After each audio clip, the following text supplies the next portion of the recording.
What's the matter? What is it? Another case for Nick Carter, master detective.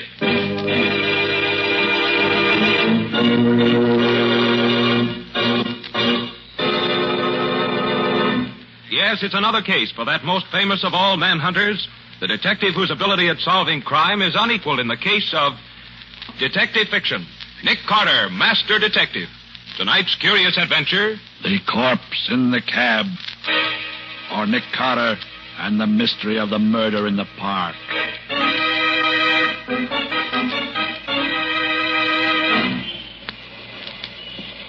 Taxi! Taxi! Mr. Ramsey, you are very kind indeed to take such an interest in this problem. My dear fellow, I consider it my civic duty. Taxi! Here's a cab now. Yes. Okay, gents, make it snappy. We're blocking traffic. All right. You get in first. My party, you know, my party. Thank you. Where to, gents? I guess the quickest way to get there is through the park. Yes, drive through the park. I'll tell you where to turn. Okay. I believe it is on West 54th Street. And there's a flag out there. Excuse me, driver. Yeah? Do you mind if I shut this glass partition between us? Go right ahead, boss. You're paying the fare. Here, let me do it for you.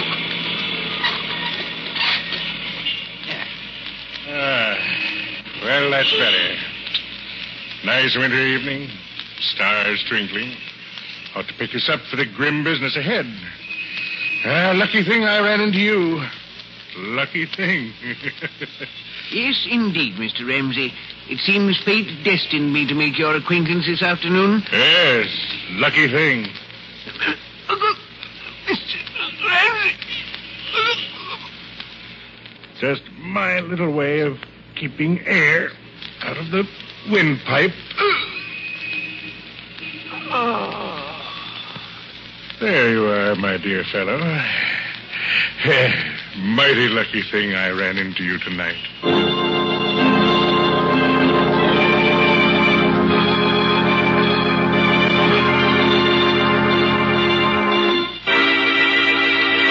You gotta help me, Nick. You gotta. They'll slap me and stir. Now, take it easy, Shorty. Take it easy. And tell me again exactly what happened. Like I said, two guys hail my cab. One of them says to drive through the park. He'll tell me where to turn up. And when you get out of the park? The one guy opens the partition again and says to pull up. He's getting out. He tells me to drive the other guy to the precinct police station. And, Nick, if I hadn't looked around when I came to the intersection and seen what I seen, I'd have driven right up to the bull house with a dead body in my cab. Me, Shorty Bentano. You don't remember what the man looked like, Shorty? In the dark? I ain't got cat's eyes, Nick. Gee, what's that? You are jumpy. And just Patsy buzzing me in the talkback. Oh. Nick, in the inimitable words of Mr. Winchell, my stomach and my backbone are now a twosome. When do we eat? You'll have to order yourself a sandwich, Patsy. We've got work to do. Work tonight? Mm-hmm. And, Patsy, get me police headquarters. Lieutenant Riley. Okay, Nick. You're going to turn me in, Nick? I thought you'd help me. I am going to help you, Shorty. But the sooner the police know about the murdered man outside in your cab, the better it is for you. You're crazy, Nick. I done time. I ain't got a chance. If the cops find that stiff in my buggy, it's curtains for me. I'm getting out of here. Shorty, sit down there. Nick, they'll give me the hot seat for something I never done. No, they won't, Shorty. Not while my name's Nick Carter.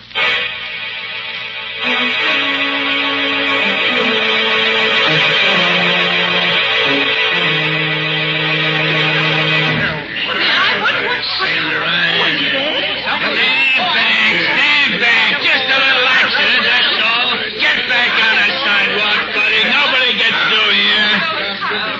It beats all, Nick. Not one bit of identification on this body. No bullet trace, no knife, no nothing. What did you want the murderer to do, Riley? Leave his calling card? I'm always getting stuck with one of these dud cases. It takes months to solve them. We don't even know who the stiff is. Now, Riley, flash your light inside here again. Oh, sure. Yeah. You see something? I'm just looking. You see, his pockets are turned inside out. The motive was robbery, all right. No, Riley, I don't think so. Huh? Doesn't look prosperous enough to rob. Ah, Nick, you're always looking for what's not there. That might mean something, too. Now, Riley, evidently the murderer didn't care to have his victim's identity uncovered too soon. Say, what are you looking at his hands for, Nick? Riley, have your laboratory analyze this white powder under the nail of his right index finger. Well, say, there is something under his fingernail. Yes. I have an idea you'll find it's chalk. Chalk? Well, sure, you're a smart one, Nick. Yeah, with these lily white hands, hey, this guy was a pool player, a professional maybe, huh? Maybe, but don't bank on it. Now, Riley, about Shorty. I'm holding him, Nick. Never fear about that. Now, look, Riley, he's a favorite of me. Don't pull him in yet. Oh, great jumping banshees, Nick. I've got to. Listen, Riley, he had nothing to do with his murder. If he were a party to it, he'd have dumped the body out somewhere, wouldn't he? Well... Certainly he would. Shorty's been on the right side of the fence ever since he got out of the big house. And he's given me a hand on cases from time to time. Yeah, I know. You owe him a favor, and I owe you a barrel of them. Well, that's about it. Well, okay. I'll shut my eyes for 24 hours. No longer, though, mind you. Thanks, Riley. Nick, where are you going? To find the murderer.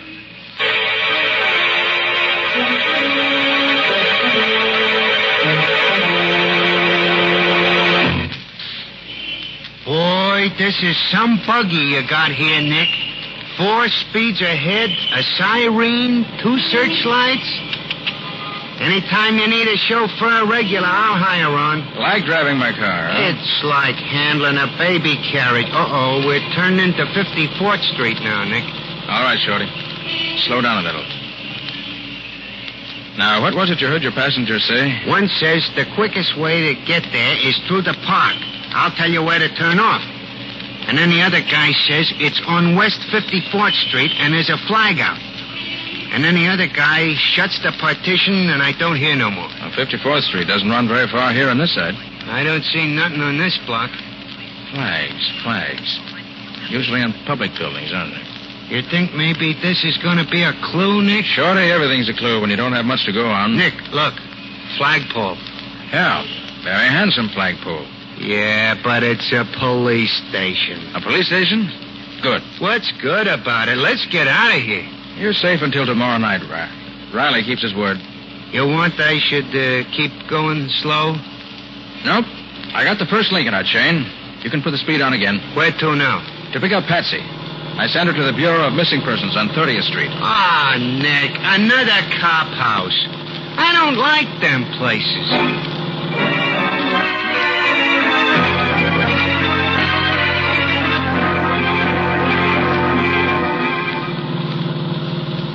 George Day, 2345 Elmhurst Drive, occupation truck driver. When last seen was wearing gray coveralls. No, he's not the one. Gee, Nick, the guy ain't been missing long enough for anybody to get excited about it. He's only been dead a few hours. I'm playing a hunch, Shorty. Oh. You want me to read the rest of the names on the list, Nick? Wait a minute, Patsy. Hmm? Do you have a school teacher on the list? Yes. How did you know? Never mind. What did he look like? Let me see. There. Ivan Johnson, number 2, St. Anne's Drive. Occupation, professor of ancient history. Good. When last seen was wearing dark blue overcoat, gray hat, white shirt, blue tie, and always Wears pince-nez glasses. Yes. So did our corpse. The glasses were missing at the time, but the bridge of his nose bore prints of them. Boy, I'm glad I'm going straight. Even the dead wake up and talk when Nick Carter gets on the case. Nick, how in the world did you know it would be a school teacher? Well, I didn't for sure. But nose glasses, plus chalk under the nail of the index finger, plus a sensitive face and the general appearance added up to teacher for me when I looked at the corpse. Next, I figured if he were a school teacher, he'd be expected home by 5 o'clock. His wife or family would be unduly worried if he hadn't showed up by 8 or so and would call the Missing Persons Bureau. But who'd want to murder a poor school teacher? One step at a time, Bessie. And we know this much already. Our Mr. Johnson intended going to the 54th Street police station when he and his murderer hailed Shorty's cab. Oh, I see, Nick. Then you think that Professor Johnson was killed because of something he intended to tell the authorities. Mm-hmm. Simple the way he tells it, ain't it? 1, 2, 3. Yes, you're very clever, Mr. Carter. But don't you think maybe his wife could tell us what it was he was going to tell the cops? Perhaps he told her first. Yes, Patsy, that's just what I do think. What was his address? Just a minute. Yes, here it is. Number 2, St. Anne's Drive. Right. Okay, Shorty. Take us to number 2 St. Anne's Drive, and hurry.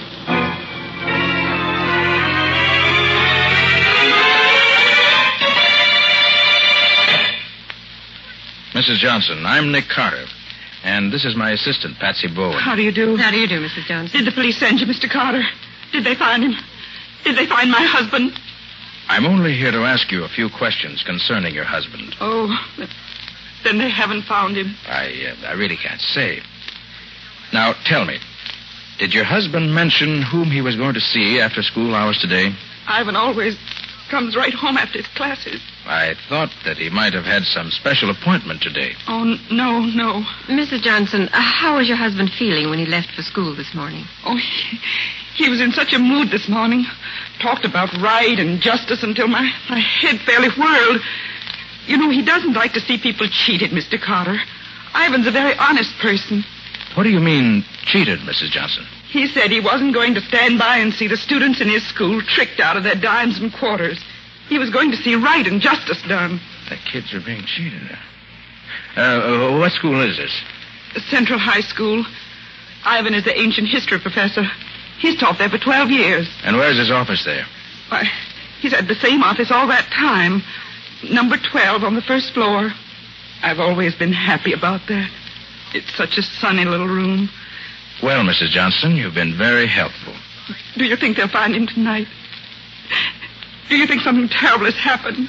Why, the police will keep you informed. Good night. Good night, Mrs. Johnson. Try to get some sleep. Thank you, but I couldn't. Not till Ivan's home. Safe.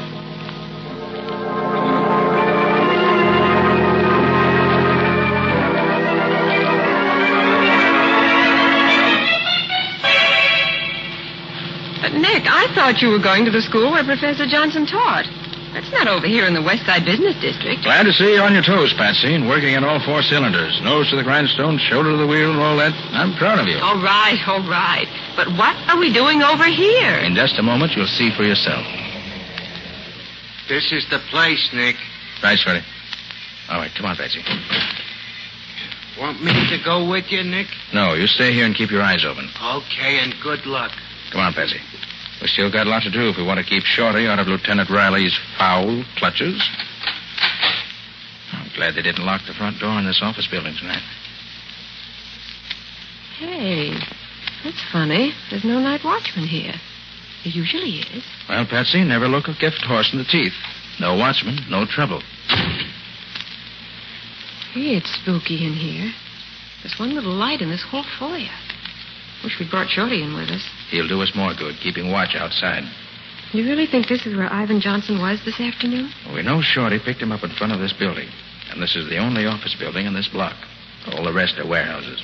It's pretty deserted, if you ask me. Mm-hmm. And the elevators, of course, have stopped for the night. And this is a 10-story building. Well, Nick, maybe if we look at the directory board, we'll be able to figure out what office Professor Johnson might have visited. Well, that's what I'm hoping. Now, let's see.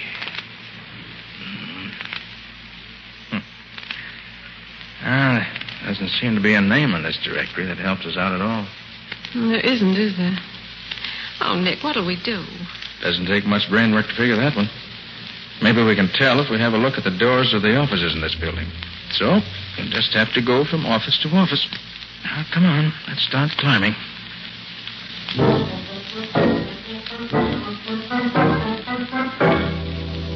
Oh, there's nobody on this floor. All doctors and dentist offices. Don't think Johnson's business was with any of them today. Come on. Up we go.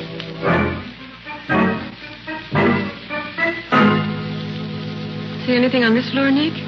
No. Nobody or nothing to interest a school teacher.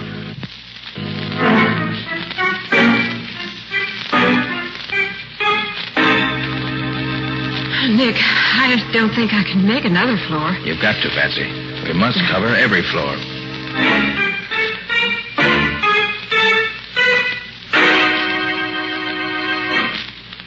Well, this is the top. Yeah. And we don't know any more than we did before. Nick, this place is as empty as a number 2 ration book. We might as well... Shh. What is it? Thought I heard something. Nick, There's someone in that office. Yeah. And yet the lights are out. The name on the door says Gerald Ramsey, promotion counselor. Let's pay him a visit. Stay behind me now. To the left of my flash. All right. And who is flashing that pretty light in my office at this time of night? Mr. Ramsey? That's my name. And yours? Nick Carter. Surely you don't mean that you're Nick Carter, the great detective. That's who he is, Mr. Ramsey. Sorry to bother you, Mr. Ramsey, but my assistant and I were just having a look around this building. Oh, well, too bad the fuse is blown out of my office here. Or you could have a good look. Who are you after? You don't happen to know of any business in this building that might have dealings with a school teacher, do you? A school teacher? Mm-hmm. Let me see. A school teacher. Why, no, if there is, I never heard of it. But then there's such a lot I never heard of. Uh-oh. Oh, you knocked over that whole stack of packages. Oh, I'm so sorry, Mr. Ramsey. I dropped my handkerchief, and I was leaning over to pick it up. Anything breakable in them? Oh, no, it's quite all right. Oh, thank goodness for that. Yes, just some things a friend of mine left here until he came back. Just leave them there. I'll take care of them. No, at least let me pick them up. No. Never mind. Just leave them there. They won't mind staying where they are for a while, I'm sure. Well, all right, if you say so. Yes, I do.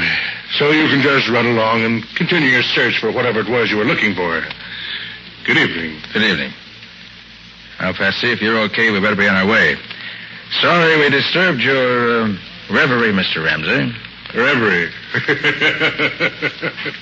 That's good. Really? He was an odd specimen. You think he knows anything, Nick? Well, if he does, he isn't talking. Come on. Oh, gosh, Nick, all that climbing up and downstairs just for nothing. I'm worn out. Maybe it wasn't all for nothing, Patsy. You mean you found a clue somewhere here? I don't mean anything, yet. Oh, but Nick. I hope you could still walk well enough to get down the 10 flights of stairs ahead of us, Patsy. I don't feel quite like carrying you just now. I guess I can make it under my own power. Where to now? Central High School. Time's a-wasting, and we still haven't uncovered a clue to the murder of the man in Shorty's cab.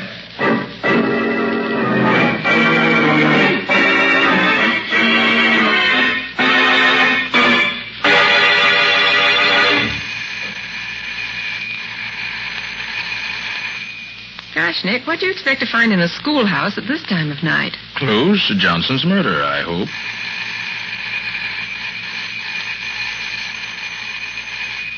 It's no use, Nick. The janitor's not here. I'll have one more try.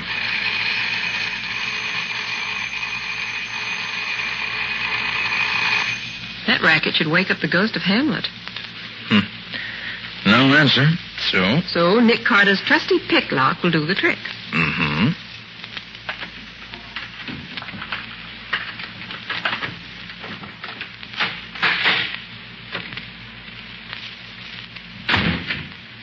Oh, it's black as pitch in there. Stay right beside me. Seems to me I heard that one before tonight. And look, Nick. I barked my shins in the dark in that character's office. And so if you don't mind, this time I'd like to see where I'm going. Okay, Patsy. I'll use my flash and keep it down low. Shin height. No, that's better. Now, come on. Better hurry, or our friend Shorty's going to be sitting in the clink with a murder rap pinned on him. Okay. And she said his office was on the first floor, didn't she? Yes, number 12. All bright and sunny. Here we are, Nick, number 12. I wish it were bright and sunny in here now. This time we'll just dispense with the formalities of announcing ourselves. Well, the door's open, Nick. Yes, so it is. Come on. Snap on the light, Patsy. Switch is right behind you. Okay. Hey. Well, looks like somebody else has given Mr. Johnson's room a going-over. I'm afraid we got here too late. Papers all over the floor, window wide open. What do you suppose they were looking for? Same thing we are, Patsy. Clues. Except for a different reason. You think it was the murderer? Could be. Wow. What are you reading, Nick? This poster on the wall here. Oh. $1 buys a destroyer, high school students. Subscribe just $1 to the High School Victory League and help buy a destroyer. That's the second time tonight I've seen something like that. Oh, where's my hanky? Need any help? No, I've got one right here in my pocket. There. Hey, wait a minute. Where'd you get this? What? The sticker that came out of your pocket with a handkerchief. Well, I don't know, Nick. Why? Why? It's got the same legend stamped on it that poster has. Victory League. Well, so it has. Did you buy this sticker? No, I buy my destroyers by buying war bonds. Well, think, Patsy. Where did you get it? It was in your pocket with your handkerchief. Well, I don't know, Nick. I never put anything in this little pocket except my handkerchief. I can swear to this sticker.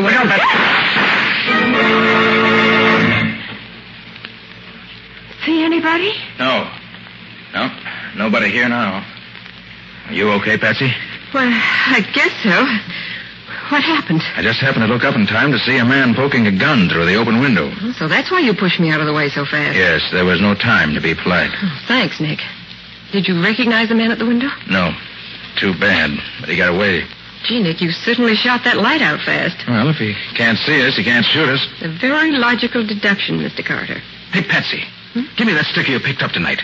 You think it means something to this case? You bet I do. I've just remembered where I've seen one like it. Where, Nick? Never mind now. Well, Patsy, this case is beginning to add up. If I'm not mistaken, the sticker splits it wide open. Come on. I've got a job for you to do, on your own, and right now. That means you've got a job that you're going to do on your own. Right. Now, this is the plan. And if it works, we'll nail our murderer red-handed.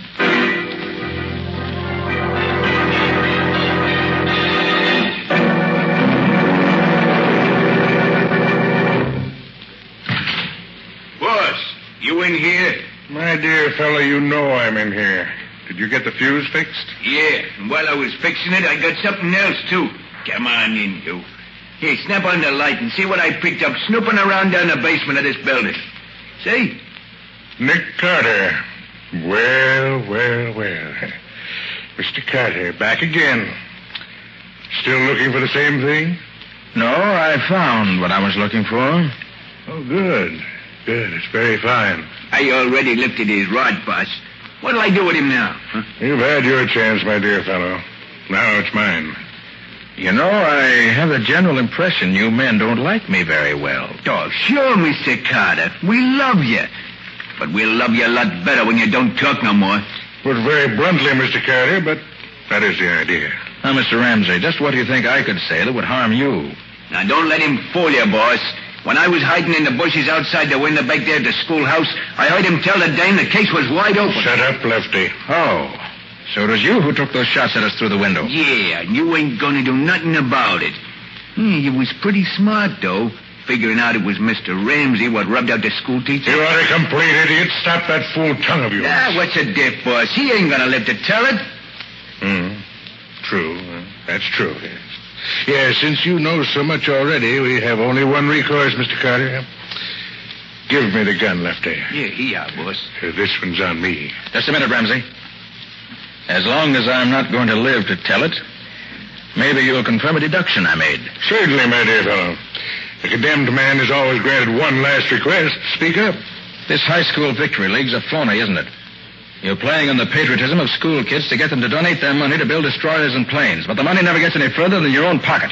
Isn't that it? Oh, yes, Mr. Carter. Since you put it bluntly that way, I am forced to admit that you're entirely correct. But may I ask what it was that led you to believe that I was behind the league? Yes. When I was at Professor Johnson's office, I saw a poster on the wall advertising your dirty league. Oh, please, Mr. Carter. I mean just that. Swindling high school students out of their few dollars in the name of a patriotism that you never knew the meaning of is about the lowest form of stealing that I know of. Boss, just let me take a poke at him, will you? No. We can afford to be good-natured. Mr. Carter hasn't much time left, you know. Do go on, Mr. Carter. As I said, I saw the poster on the wall advertising your dirty racket. And then Patsy found one of your stickers in her handkerchief where she'd picked it up off your floor. I recall then seeing that each of the packages she knocked over in here had a sample sticker pasted on it. It was easy enough then to put 2 and 2 together and get the required 4. It's too bad that your undoubted excellence in mathematics can't save you. And all because one little school teacher suspected his kids were being cheated. Poor Professor Johnson. It is too bad for him that I found him wandering around this building, looking for the offices of the high school victory league. He told me he suspected it was a phony outfit, and he was going to see right and justice done. I offered to take him right to the police station, And I did. Although I wasn't with him when he got there. Very funny. Hurry up, boss. We got work to do. Yes. Well, Mr. Carter, this is it.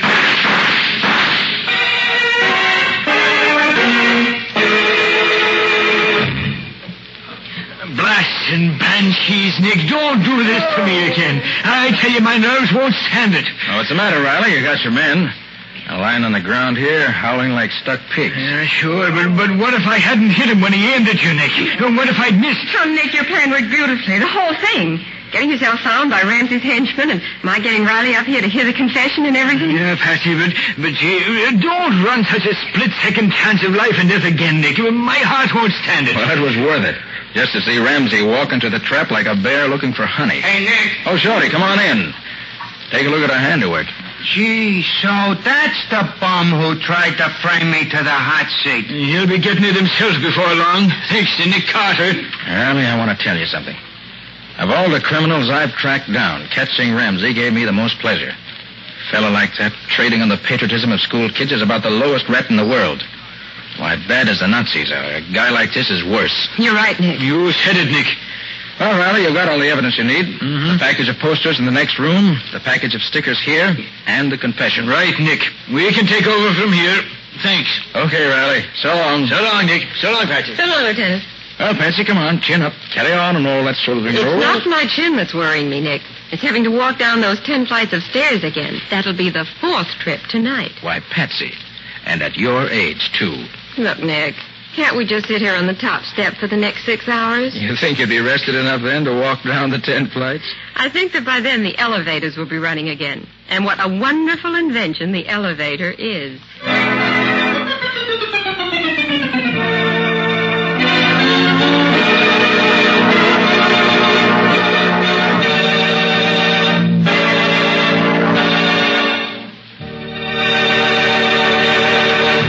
This has been another of the strange adventures of Nick Carter, Master Detective, which are brought to you regularly each week at this same time by WOR Mutual. Now, tell us a little about next week's story, Nick. Well, next week's story includes rather more adventure than actual detecting. But if Nick hadn't been able to make the first few deductions that really started him off on the right track, there would have been no adventure. And there was adventure, and plenty of it.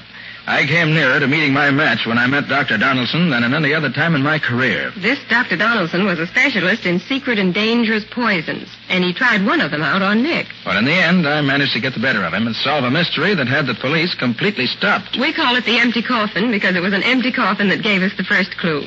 And it was 2 different doctors making out 2 separate death certificates for the same death that led to that first clue. Well, that's enough for now. Join us next week for the story of the empty coffin. So long. So long, folks. And so long to you, Nick and Patsy. Until next week. In the strange adventure you have just heard, Nick Carter was impersonated by Lon Clark, Patsy by Helen Choate. The story was written for Nick Carter by Barth Conray. Original music was played by Lou White. The entire production was under the direction of Jock MacGregor.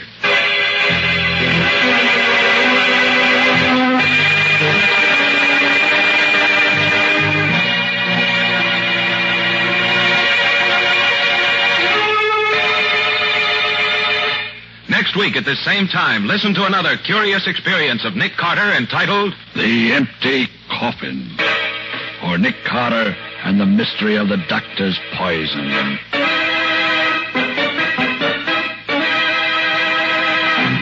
This story is a copyrighted feature of Street and Smith Publications, Incorporated. The Return of Nick Carter is produced in the studios of WOR and is broadcast over most of these stations every Saturday evening at 7 o'clock Eastern Wartime. And don't forget that the adventures of Nick's adopted son, Chick Carter, are broadcast over most of these stations Mondays through Fridays at 5:30 p.m. Eastern Wartime. This is Mutual.